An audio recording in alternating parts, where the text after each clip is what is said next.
Like, do you think she should have done that? This Maybe she was should have like killed her. I know, yeah. So this was the moment in the entire film that I had so many conversations with George. So I had sat in the room for hours and we're like, what is this moment? This is the moment that sets the entire film and the following film kind of into place. This is the mistake that Mary Absolutely. makes that seals her fate, that then seals the fate of Furiosa. So this moment was so impactful, and we were like really having discussions on why Mary made that decision. Why would someone with an arguably common name like Mary name their child Furiosa? Like, I don't know. No, I don't know. I'm not sure where. That's a dramatic name, don't you think? I actually don't. I never asked George what inspired the name Furiosa. I actually never asked him that. So Because everyone has these crazy names like Dementis and Scrotus, and here you are, Mary. Well, my only reasoning so beautiful, and it's only on screen for like a second. But I think that's very, very intentional. And I think you're right. Like seeing it for just a short amount of time, even as an audience member, being like just having that flash of memory of the green place and wanting the characters to make it back there, because not only do we want the characters to make it there, but then as the audience, we also want to go back there. We also want to see it, but we're also being deprived. There's these box office numbers, especially like when we have like opening weekends and when all these films are released, there's all these expectations around the numbers. And this is something that I'm still very much learning a lot about, being new to the film industry. I will say,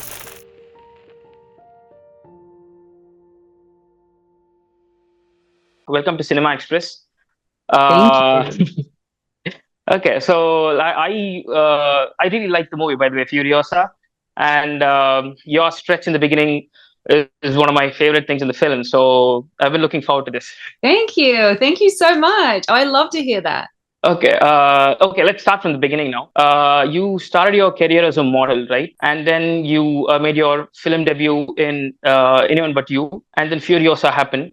So did you always wanted to be part of films, or how did this happen? How did Anyone But You happen? I, as you said, have been modeling first and foremost. My career with modeling has been 11 years now, and I didn't anticipate going into the film industry at the time. The opportunity kind of presented itself first. So I was not offered, but I was asked by the casting director of Furiosa if I would be interested in casting for the role of Mary Jabassa, and I decided to give it a shot, and it ended up happening. So I shot Furiosa first before I shot Anyone But You, but Anyone But You came out first in theaters. I understand that the Mad Max films are kind of a cultural phenomenon in Australia. So have you seen the earlier Mad Max films? Like, did you, or you only saw Fury Road in preparation for the role? No, I had seen all of the Mad Max films. So I'd watched them since the very beginning with Mel Gibson, the very first one in 79, 78. And I had watched all of them. So I really had to immerse myself in the Mad Max world, especially when preparing for this particular role. I needed all of the history. I needed to understand George's mind, what he has created, the other characters, the journeys. So I'd seen all of them. And I would say my first experience with sort of a tangible moment with the Mad Max world was my very, very first Burning Man, which is a festival that happens in America, in the Nevada desert. It's a really, really big, beautiful art and music festival. And there was a camp out there that had built a Thunderdome, and there were people in the Thunderdome like hanging off like the roof and like swinging at each other with these like long dust busters. And it was like my first, I guess, interaction with the Mad Max world was kind of being out there and seeing that. And I was like, whoa, like this is the Thunderdome. This is crazy. But I think it was a camp of Mad Max fans that had kind of rebuilt it. And it was really cool to see. And then so wild that, you know, a few years later, I ended up getting a role in the next film. So that was my first kind of like tangible interaction with the Mad Max world. But I had seen all the films previously. Okay. To be really honest with you, after I watched Furiosa and then I looked up your work, I was really surprised to find that you've only done two films until then. Yeah. Yeah. So, what was like George Miller's introduction of the character to you? What did he say to you to make you understand the character of Mary Jabassa? Well, I feel as though, I mean, her story in the script says a lot, but first and foremost, George explained to me that she is a warrior. She's a leader of her community and she's a mother. She's the mother of Furiosa. So those three things really set up such a solid foundation for her as a character.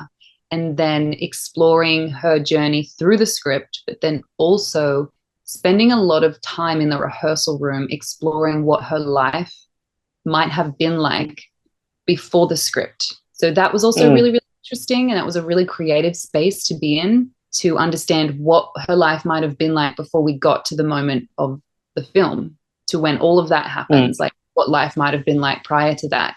And that really helped me build the warrior in her and the mother in her and the leader into that role. So, see, we kind of know what happens to her because we've seen the story unfold in Fury Road, right? So, how do you, as an actor, perform in a way that still makes the audience connect with you and still make them feel like you might like get away with all of this? Because you have to convince them, right? Like, it was convincing.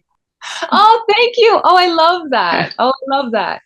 Oh man, I'm not even sure like how to respond to that really. It was the amount of work I did personally on connecting with her as a character and then being able to trust all of the processes that I had been taught by the professionals and that I had learnt myself and the journey that I'd had with her personally. Just being able to trust that that was all there when the time came to film. So then when we filmed, I had immersed myself so deeply in her world that whilst we were filming, it truly, truly felt real. So I was able to just transfer those really raw emotions in my performance. So, I guess you have to make yourself believe first in order for the audience to believe you. I guess that's how it works. Well, that's one of my processes. I don't know that that's everyone's process, but one of my processes is like, how I'm feeling in the moment, resonating with how my character might be feeling in the moment, and really using my imagination and drawing from my emotional pool in that moment, and being able to display what's needed for the scene. Like let's stray a bit far away from the emotions because you have some really really kick-ass like action scenes in the film, right? In the beginning you have to ride bikes in the desert and you have to use sniper rifle and like was it really tough like preparing for all of this, or were you already into all these things? It was incredibly fun. It was so much fun. So I grew up riding motorcycles, so I already knew how to ride a motorcycle. So it was fun to get back on a bike, and I hadn't done that since I was a lot younger. So that was really fun. And then I just got to pick up so many new skills. So I picked up horse riding. I learned how to handle this huge rifle that she had. I was also doing lots of martial arts and combat style training, as well as physical training, just to be able to keep my strength up for handling the rifle and all the other types of physical activity. So I just had a lot of fun. I love diving into all of those physical skills and learning new physical skills. I find really, really, really fun. So I enjoyed all of Mary's physical capabilities. Nice. I want to discuss in particular this one scene where after you retrieve Furiosa from the tent, there's this woman who begs you for mercy, and then you let her go, and then later she rats you out. So, do you think like empathy is Mary's weakness, or what can we get out of that scene? Like, because it really seems like her showing mercy ended up killing her at the end. That was kind of tragic, but like, do you think she should have done that? Maybe she should have like killed her. I know, yeah. So this was the moment in the entire film that I had so many conversations with George. It was like, and so many conversations with Nico as well. So I had sat in the room for hours and we're like, what is this moment? This is the moment that sets the entire film and the following film kind of into place. This is the mistake that Mary Absolutely. makes that seals her fate, that then seals the fate of Furiosa. So this moment was so, so impactful. And we were like really having discussions on why Mary made that decision. And ultimately, we didn't narrow it down to one specific answer. We didn't actually figure it out. We all had different feelings and we all had different opinions on why it might have happened. So we never really came to a conclusion. But, you know, my understanding for that moment, for Mary specifically, what I felt really, really strongly about was that she was a woman specifically. And Mary comes from a place of abundance that is also filled with lots of incredible women, and she protects women. And there's so many women a part of her tribe. And I think there was there was so many emotions in that moment. And then all of a sudden that moment was just a little bit too long, where she just had to make a decision because you can't linger in that type of environment. So I think she had just thought 1 second too long to be able to, it should have just been a split decision, but because she had thought about it, it was too late. She had to go. That was my understanding of it. But there were so many different angles and so many different discussions we had about why that happened, why Mary chose that in that moment. But it is such a pinnacle point in the whole film. So I'm really happy that you brought it up, because I haven't really talked about it with any other outlets before. So it's very interesting. I love that you picked it up in the film because it was a very important part of the whole story. Yeah. And then it quickly follows into this really brutal scene where Mary's on a cross, and that's such a beautiful imagery. I mean, it was brutal, but it's such a visual film, this one. Uh, Another thing I want to discuss is why would someone with an arguably common name like Mary name their child Furiosa? Like, I don't know. I don't know. I'm not sure where. That's a dramatic name, don't you think? I actually don't. I never asked George what inspired the name Furiosa. I actually never asked him that. So because everyone has these crazy names like Dementis and Scrotus, and here you are, Mary. Well, my only reasoning for that, I guess, that I would think is that, Mary, I feel, came into the world maybe shortly after the fall or around the time of the fall. So ultimately her having more of a normal, quote unquote, normal name. And then once she's grown and lived within the green place and this post-apocalyptic world where everyone gets very specific names, she's kind of, tailored the name of her daughter to kind of fit that world. Yeah. I don't actually know. I don't know. But that's a good enough answer. I buy that. I mean, yeah, that's all. It'd be good to. It'd be so interesting to have a prequel to the prequel. Understand Mary's journey a little bit more before Furiosa. Absolutely. I mean, I love the fact that they show very little of the place of the mothers. Of the many mothers, because then you feel Furiosa's desperation of wanting to see it again, because we don't get a very good look of the place, right? So just like how Furiosa has a very faint memory of the place, we do have a very faint image of what it looks like, and it's very lush and green and it's very interesting, but they only show a frame or two. I know, it's so beautiful and it's only on screen for like a second. But I think that's very, very intentional. And I think you're right. Like seeing it for just a short amount of time, even as an audience member, being like just having that flash of memory of the green place and wanting the characters to make it back there, because not only do we want the characters to make it there, but then as the audience, we also want to go back there. We also want to see it, but we're also being deprived of being a part of the green place as we follow the character and her journey through not ending up back home either. So I feel that really brings the audience on the journey with the character, that she never ever gets to see it again, and you don't either. So you really feel for her in that moment. but I wish we had more time there. It's really cool. Were you there? Was it a practical set or was it all uh, done post on Um, CG?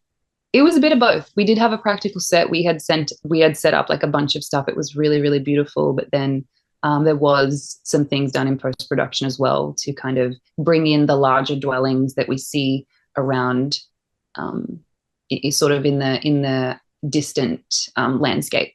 Ah, ah, ah. Okay.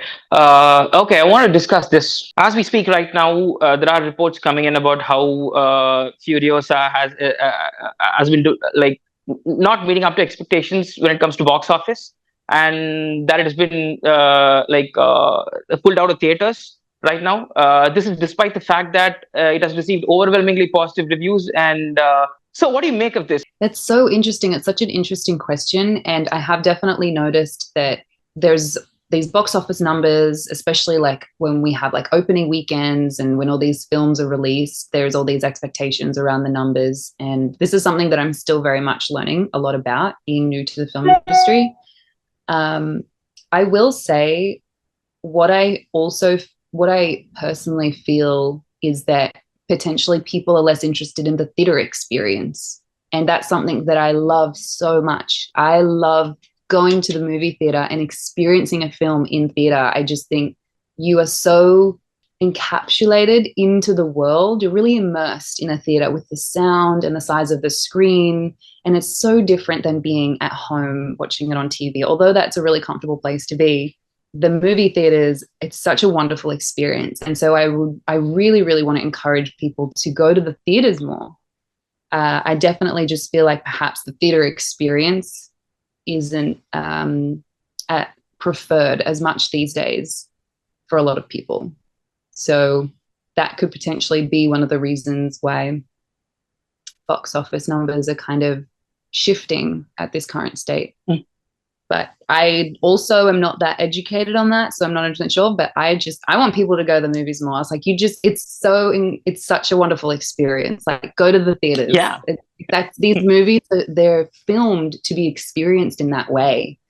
So I encourage everyone to go to the movies and support the film as well. You know, it's a beautiful way to support the films and the actors and the writers and the directors and everyone on board is to go and watch it. Perfect, perfect. It's playing here, by the way. It's still playing here. So I'll do just that. I'll go watch it again. And also, to wrap it up, one final question. Can you talk a bit more about your future projects? What are you working on currently, and what would you like to work on, and your general outlook on films now? Oh, future project. Oh, I don't know if there's actually any specifics I can disclose at the moment, but I am not hopefully, but I am going to be releasing something very soon that is philanthropic, something very close to my heart. So I'm excited for that to come out. I'm also working on another film that will be towards the end of this year. And I'm also casting for lots of other films. So we'll see what comes of those. And a few other projects maybe under the bonnet, but nothing too detailed I can disclose at the moment. But very, very exciting stuff. So I can't wait to be able to share everything that's happening with the world. Well, all the best for whatever you do. And thank you so much for this interview. Awesome. Thank you. I appreciate it. See you soon, Charlie. Thank you so much. No worries. Thank you so much. Bye, guys.